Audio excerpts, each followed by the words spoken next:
پکتیکا چې د کار او کښت لپاره مناسب ځمکې لري او ترڅنګ په جلغوزیو ډک غرونه هر کال د دې ولایت خلکو ته د روزګار سره ښه عواید په لاس ورکوي. د پکتیکا ولایت د زراعت رئیس د ملي راډیو ټلویزیون سره په مرکه کې وویل چې دوی د دې عایدونه په تیرو 3 میاشتو کې 50 میلیون افغانۍ راټول کړي چې دا پیسې به بیرته د خلکو اړتیاوو ته په کتو په مصرف ورسیږي. موږ تقریبا 1500 لک افغانۍ راټول کړي دي.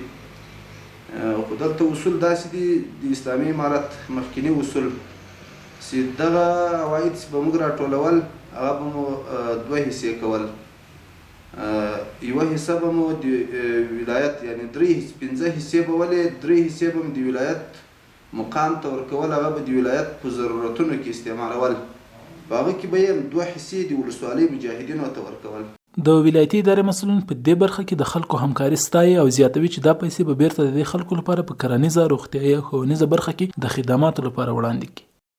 کومې پیسې چې د عشر زکات د ادارې لخوا راټولې شوې دي نو دا خو یو څه پیسې هغه کمیسیون هغه وزارت لري، مالیې وزارت ته څه پیسې هم دلته په ولایتي چارو کې لګېدلې دي. هغه په مختلفو بخشو کې لګېدلې دي. صحت په بخش کې هم لګېدلې دي، د تعلیم په بخش کې بعضې معرف اداره چې دغه یو څه کمزورې وه، اړتیا یې لرله. خو بلخوا پکتیکاوال وایي چې راټولې شوې پیسې د یوازې د زراعت په برخه کې ولګول شي او د پکتیکا د بزګرانو لپاره د شنې خونې او نور اړین خدمات وړاندې شي. یو خو بل همدې لارې دولت ته عاید په لاس ورغلی وي، بل خو به د پکتیکاوالو میوې له خرابېدو ژغورل شوې وي او دغه پیسې بیرته په پکتیکا کې ولګیږي.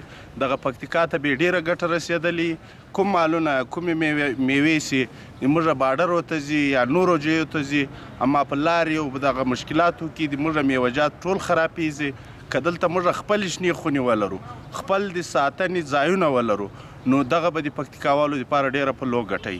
یا د دې بودیجې د استقلال لپاره که موږ ووایو په پکتیکا کې د زراعت په برخه کې که شنې خونې جوړې شي تر څو هغه موږ خپل محصولات چې موږ لرو هغه موږ ته دلته پاتې شي او بیا موږ اړ نه یو چې مثلا له بل ځای نه په قیمت یا په ګران نرخ باندې موږ یو څه راوارد کړو. د پکتیکا بزګران داسې مهال د اسلامي امارت له چارواکو غوښتنه کوي چې هر کال د میوو او سبزیو د موسم پر مهال د بازار د نشتون له امله حاصلات له منځه ځي او یا په نه به یې له پولې اخوا پاکستان ته وړي.